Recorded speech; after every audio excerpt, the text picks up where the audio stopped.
Hər kəsə yenidən salam. Bu videoda sizə çoxdandır otağımın bir kənarında videosunu çəkilməyini gözləyən məhsulları göstərəcəm. Yəni bu bir bitənlər videosu olacaq. Belə bir böyük zəmbilə yığmışam və indi bir-bir sizə göstərəcəm. Əlimə gəldiyi kimi başlayıram. Ən böyüyündən başlayım. Belə bir şampun göstərmək istəyirəm sizə. Bunu bitirmişəm. Bu Shiseido'nun Tsubaki seriyasından olan Shining, yəni saçlara parlaqlıq verəcək bir şampun sayılır. Bunun eyni zamanda mən balzamını da bir yerdə göstərim sizə. Bu balzamdır, bu isə şampundur. Çox bəyənirəm mən bu şampunu. Instagramdakı səhifəmdə də dəfələrlə yazmışam haqqında. Saçlarımı çox yumşaq edirdi. Parlaqlığı haqqında bir şey deyə bilməyəcəm. Çünki parlaqlıq məndə saçım üçün ən sonda gələcək bir şeydir. Parıldamasın, eybi yoxdur, qoy yumşaq olsun. Və bu da o yumşaqlığı saçlarımda edirdi. Yeganə mənfi tərəfi odur ki, Azərbaycanda satılmır. Çox təəssüf ki, və mən sözün düzü onlayn gətirən səhifələrə də rast gəlməmişəm. Əgər buradan mən hansı onlayn səhifə izləyirsə, bunları mütləq gətirin. Çünki bunlar çox gözəl şampundular. Yəni, əgər rastınıza çıxsa, mütləq alın. Bunun bir də ağ qablaşdırmada olanı var. Hal-hazırda onu istifadə edirəm. O, bundan daha da yaxşıdır. O, daha çox nəmləndirir. Rastınıza çıxsa, əgər xaricə yolunuz düşsə, mağazalarda rast gəlsəz, bunları almadan geri dönməyin. Çünki əla məhsullardır. Saçlardan davam edirsə, gəlin bir ədəd də saç məhsulu göstərim. Bu da belə bir Tressem adlanan saç spreyidir. İstidən qoruyucu, yəni hava fenindən, ütüdən və s.dan istifadə etmədən öncə bunu bütün saçınıza belə pıs eləyirsiniz və saçınızı istidən qoruyur. Bu doğrudan da əla məhsul idi. Mən bundan çox razıydım. Qoxusu çox gözəl idi və saçı doğrudan da yumşaq edirdi. Lakin mən bunu bura qədər istifadə edə bildim. Sonra dağıldı və təəssüf ki, istifadə edə bilmədim. Amma mütləq yenidən alacağım. Məsləhət görürəm. Sonra 2 ədəd əl sabunu bitirmişəm. Bunlar mənim çox sevdiyim Bath & Body Works'ın maye sabunlarıdır. Biri belə bu vişnəli olan köpük şəklində gəlirdi bastığımız zaman. Bu isə peelingli idi. Mən bunu daha çox bəyəndim. Çünki əlləri daha dərindən təmizlədiyini hiss edirdim və ikisinin də qoxusu çox gözəl idi. Hamam otağında bunlardan istifadə edəndən sonra uzun müddət qoxusu qalırdı. Bunları da onlayn səhifələrdən sifariş verib ala bilərsiniz. Bir ədəd də belə bir təmizlik vasitəsi bitirmişəm. Bu da The Body Shop'un limonlu, mojitolu duş gelidir. 250 ml-dir bu. Yəni duş geli üçün əslində 250 ml mən düşünürəm ki, azdır. Lakin bir damcısı bol-bol köpüklənirdi. Ona görə uzun müddətlə istifadə etdim. Bunun da qoxusu çox qəşəng idi. Bitib, amma hələ də çox qəşəng limon və nanə qoxusu gəlir. Əgər belə iyləri sevirsinizsə, sizin də bəyənəcəyinizi düşünürəm. Onu da həmçinin onlayn şəkildə əldə edə bilərsiniz.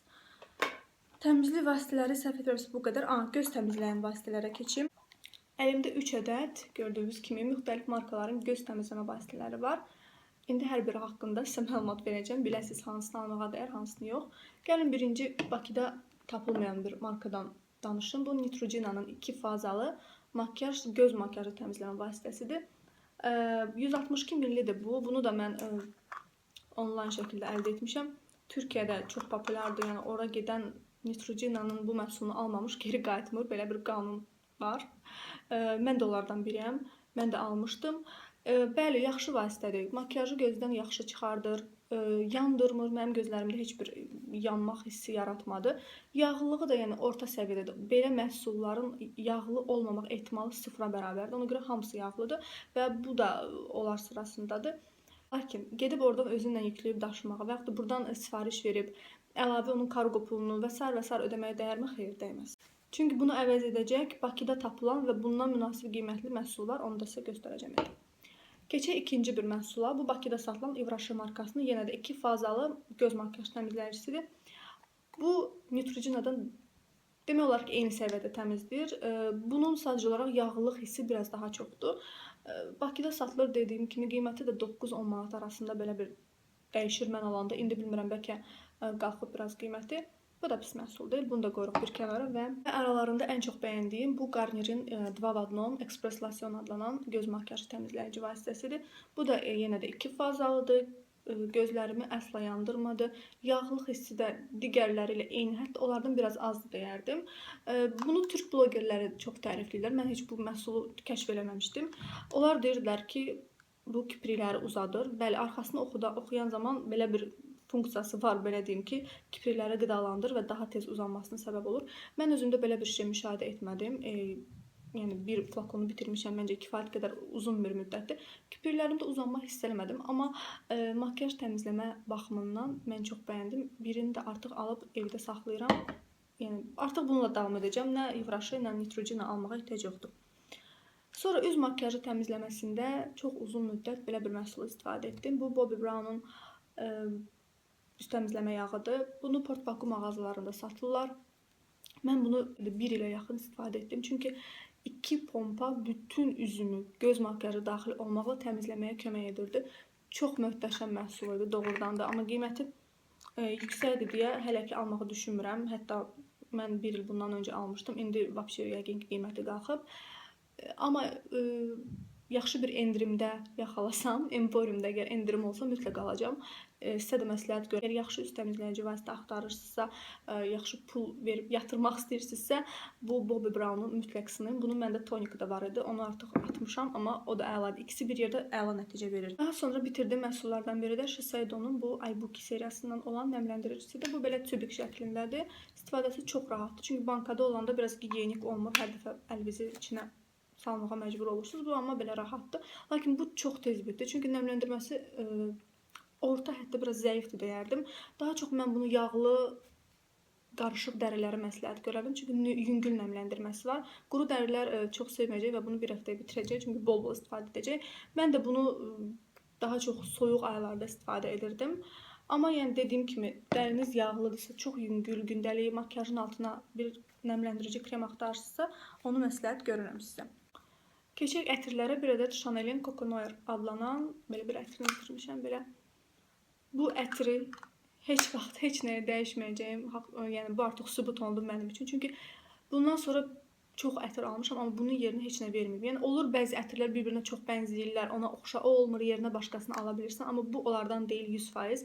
Bunu məncə istifadə edən bütün xanımlar mənlə razılaşarlar. Çünki bənzər qoxu hələ ki rastıma çıxmayıb və bitdi təəssüf ki, amma mütləq yenisini alacağam. Çox gözəl qoxusu var. Mən şirin qoxuları çox da sevmirəm. Biraz neytral olsun, daha çox ədviyyatlı, istiotlu, darçınlı qoxuları sevirəm. Bu da tünd qoxulara aiddir. Tam ədviyyatlı da deyə bilmərəm. Amma şirin qoxu deyil və yüngül qoxu da deyil.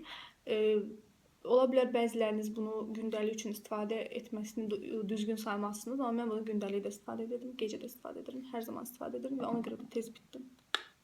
Maskaralara 2 ədəd, əslində çox maskara bitirmişəm, amma 2 ədədini saxlamışam.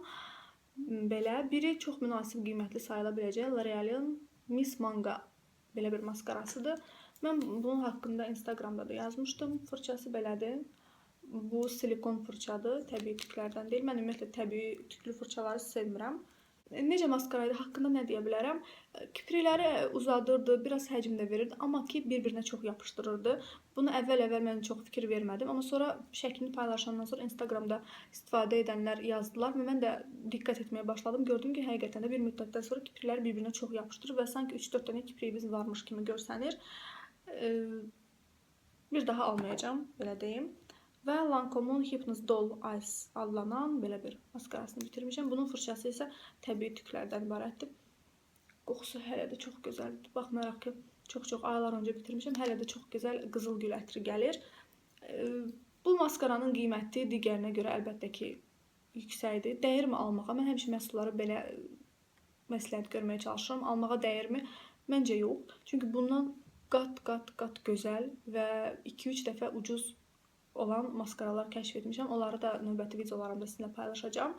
Yəni məncə ümumiyyətlə Hypnous Doll Eyes, Hypnous Star, Hypnous Drama bunları almağa məncə dəymir. Çünki bunlardan yenə dediyim kimi təkrar edəcəm özümü. Münasib qiymətli və çox yaxşı maskaralar var. Və sonda 2 ədəd konsiler sizə göstərəcəm. Bu belə bir konsiler bitirmişəm. Biri çox münasib qiymətli, çox münasib qiymətli. LA Girl'un Pro Conceal adlanan məhsuludur. Məndəki rəngi naturaldır. Bu məhsulu çox bəyəndim mən. Hətta bunu maka cip olaraq göstərmişdim. Hələ də sözümün arxasındayam. Örtücülüyü çox yaxşıdır.